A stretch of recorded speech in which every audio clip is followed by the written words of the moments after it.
Revolución de Abril del 1965.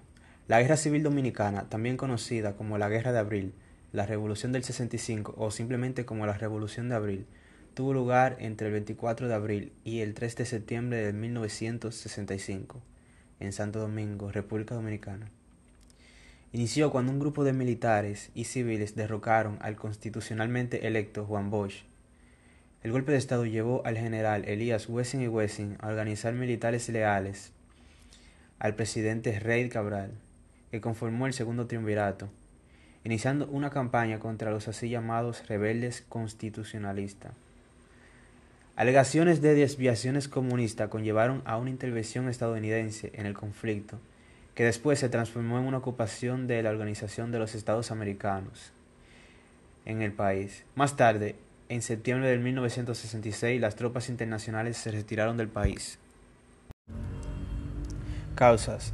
El gobierno de Juan Bosch fue en gran medida una rareza en la historia dominicana en ese momento. Unas elecciones libres legitimaron un gobierno liberal democrático que expresó su preocupación por el bienestar de todos los dominicanos, especialmente los de circunstancias modestas, aquellos cuyas voces nunca antes habían sido realmente escuchadas.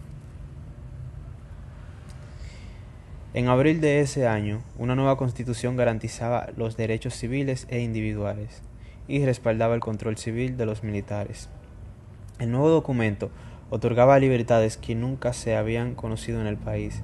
Se declaraba algunos derechos laborales, así como sindicatos. Fueron tomados en cuenta también las mujeres embarazadas, las personas sin hogar, la familia, los niños y los jóvenes, los agricultores y los hijos ilegítimos. Estos y otros cambios, como la reforma sobre la posesión de tierra. Estos cambios golpeaban a los terratenientes conservadores y a los militares, sobre todo cuando se expuso contra 3 décadas de autoritarismo somnoliento bajo el régimen de Rafael Leónidas Trujillo. La jerarquía de la Iglesia Católica también reprochó el carácter laico de la nueva Constitución. En particular, la disposición de la legalización del divorcio. La jerarquía, junto con la cúpula militar y la élite económica, también temía la influencia comunista en el país y advirtieron de la posibilidad de otra Cuba. El resultado de esta preocupación y la oposición fue dar un golpe militar el 25 de septiembre de 1963. Anteriormente, hubo un golpe de Estado que negaba las elecciones del 1962 mediante la instalación de una junta civil, conocida como el Triunvirato, dominada por los remanentes trujillistas. El líder inicial del Triunvirato fue Donald Reid Cabral. El Triunvirato no logró establecer su autoridad sobre las facciones conservadoras, ni dentro ni fuera del ejército. Tampoco convenció a la mayoría de la población de su legitimidad. La Guerra Civil. La vanguardia de la Revolución del 1965. Los PRDistas, que es el PRD, el Partido Revolucionario Social Cristiano, que es el PRSC, y otros partidarios de Bosch se llamaron constitucionalistas, en referencia a su apoyo a la Constitución del 1963. Una combinación de militares reformistas y aguerridos combatientes civiles salieron a la calle el 24 de abril. Tomaron el Palacio Nacional e instalaron a José Rafael Molina Ureña como presidente, según lo establecido en la Constitución del 1963. La revolución tomó la dimensión de una guerra civil cuando las fuerzas conservadoras del ejército, dirigidas por el general Elías Wessing y Wessing, devolvieron el golpe contra los constitucionalistas. Esto fue el 25 de abril. Estas fuerzas conservadoras se autodenominaron leales, a pesar de los ataques con tanques y bombardeos aéreos por las fuerzas leales. De todos modos, los constitucionalistas mantuvieron su posición en la capital e intentaron extender el conflicto para asegurar el control de todo el país. Intervención de los Estados Unidos. El 28 de abril, los Estados Unidos intervinieron en el país activando la operación Power Pack. El presidente Lyndon B. Johnson envió una fuerza de 42.000 hombres para garantizar la seguridad en Santo Domingo y para restablecer el orden.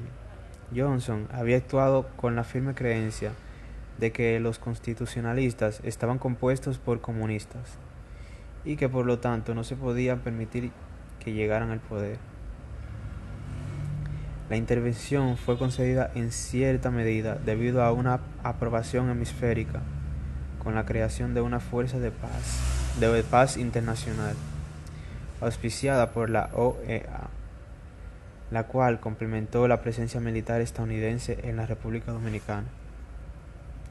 Luego, un gobierno provisional fue dirigido por uno de los ajusticiadores de Trujillo, Antonio Imbert Barrera. Más tarde, Héctor García Godoy asume la presidencia provisional el 3 de septiembre de 1965, mediante un acuerdo entre las partes. Algunos enfrentamientos violentos entre legitimistas y constitucionalistas continuaron de forma esporádica, en especial un asalto de fuerzas leales al Hotel Matum en Santiago, donde desayunaban constitucionalistas supuestamente, y su comandante Caamaño, mientras una vez más las elecciones fueron organizadas.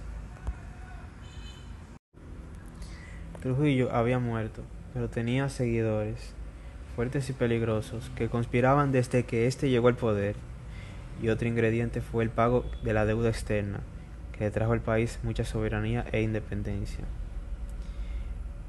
Este acontecimiento provocó recelos por los Estados Unidos, y estos se aliaron con los trujillistas del país y provocaron el derrocamiento del gobierno de Juan Bosch, que apenas duró 7 meses. Este acontecimiento dividió a la sociedad dominicana. Se eligió un gobierno de factor y se incrementaron las protestas populares y el sector que exigía la vuelta a la constitucionalidad y que Juan Bosch ocupara de nuevo la presidencia. Cosa esta que resultó imposible por el apoyo incondicional que daban los Estados Unidos al sector trujillista, que ya había tomado el control político y militar del país. Buenas, mi nombre es Rafael Alberto Pérez Aybar y estaré presentando los 12 años del gobierno de Joaquín Balaguer. Los 12 años de Balaguer. El mandato de Joaquín Balaguer, de acuerdo con sus auspiciadores norteamericanos, tenía como primera meta la desarticulación y destrucción de los grupos populares que se habían creado y participado en la Revolución de Abril del 65. Para ello, utilizó tanto al ejército como a un grupo paramilitar de matones, los cuales eran llamados la banda, a los que calificaba en sus discursos de fuerzas incontrolables.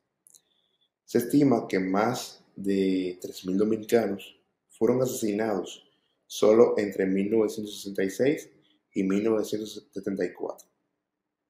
Al entregar la presidencia en 1978, Balaguer había exterminado a la juventud más prometedora y de ideas más avanzadas con que contaba la nación. Dentro de sus 12 años tuvo lo que es la inversión extranjera en el curso de su gobierno extendido mediante la represión y fraudes electorales. Balaguer favoreció lo que es la inversión extranjera del capital estadounidense. De esta suerte, de 155 millones de dólares que habían invertidos en el país en el año 1995. Se pasó casi a 600 millones de dólares en inversiones norteamericanas en 1977. Y estas abarcaban las áreas de las finanzas, las comunicaciones, el sector azucarero, el sector minero, turismo, zonas francas, etc. Entre las empresas que se instalaron o ampliaron las inversiones durante esa época se encuentra la firma canadiense norteamericana Falconbridge.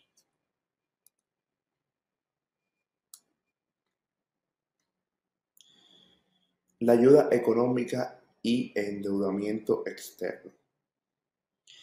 Un total de 122 millones de dólares fueron erogados por los Estados Unidos entre abril de 1965 y junio de 1966, a fin de evitar la paralización económica total del país.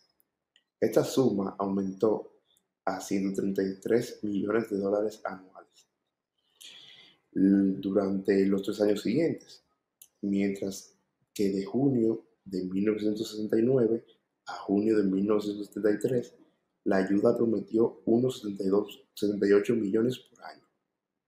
Estos fondos fueron suministrados a través de donaciones y préstamos a largo plazo, que fueron negociados vía la AID de los Estados Unidos.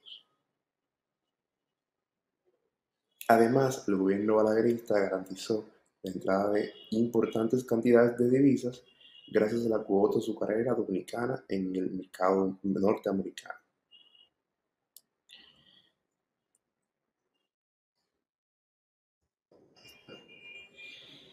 Entre las características de su gobierno está la obra de infraestructura.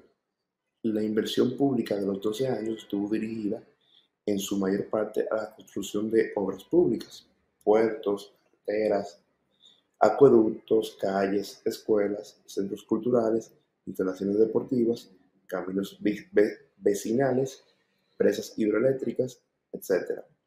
Las ciudades de Santo Domingo y Santiago concentraron el grueso de las obras. Si bien también los demás poblados crecieron y también se modernizaron. En el crecimiento económico y la desigualdad social, el flujo de la inversión y ayuda económica proveniente en inmensa medida de los Estados Unidos contribuyó a dinamizar la economía nacional, haciendo que República Dominicana gozara de una de las tasas de enriquecimiento macroeconómico más altas de Latinoamérica. Sin embargo, los beneficios se concentraron en la pequeña burguesía local, que se consolidaba unida a los intereses extranjeros. Así, desde 1972, la tasa anual de inflación era de un 15% y el poder adquisitivo del peso descendió en un 26%. El índice de desempleo ascendió a más del 20% y el subempleo superó el 60%, también congelándose los salarios.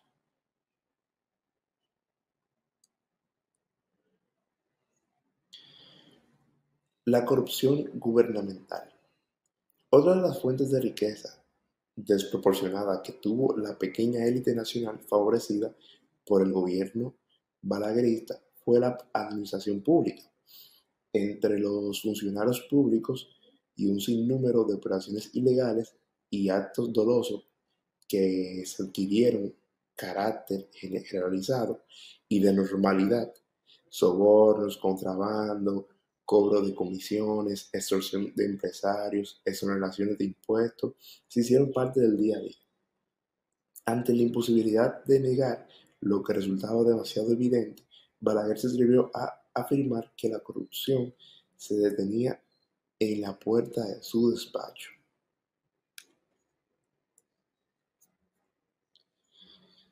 Bueno, en conclusión, el gobierno de Balaguer dejó una huella indeleble en la historia de la política de la República Dominicana. Fue un presidente y un líder que promovió la estabilidad y desarrollo económico, pero su legado también está marcado por la controversia y la oposición política.